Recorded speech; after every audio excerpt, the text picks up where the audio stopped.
Uno dal mga anggulo kita sa kaso del numero 1 kagawad del Dita, Alikibar Samson. Kanya sali arrestado na un checkpoint operation del Police Station 7 na Kabatangan, kargando mga bala del M16 y Granada. Amo tasali, kaya elita man negosyo buy and sell, klase del mga eksplosiba ibala. Pero si Kunken asigun elita bende, aura ta perikura sabi el PNP, siguiendo, kita sali el implikaw kaya lagawmente uno del mga supplier del mga bala del Urban Terrorist Group akina Zamboanga. Asigun pa kunal portavoz del Zamboanga City Police Office, Chief Inspector Ellen Galvez. Ngay pa klaro su koneksyon na Abu Sayyaf, pero bien klaro syempre el velasyon ke maskin un opisyal del gobyerno o barangay hindi exempted na ley ke prohibido karga eksplosiba i mga bala sin permiso.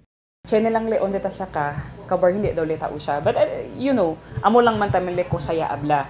Talya pa kita na initial di aton ko saya pwede saka kunele na it's not for anything else but for consumption di suyo. Siguro chene besta pwede tamile bende. Yake damas dudoso aura si porque kunele yamanda usa el vehikulo del barangay para transporta con este mga kontrabando y eksplosiba.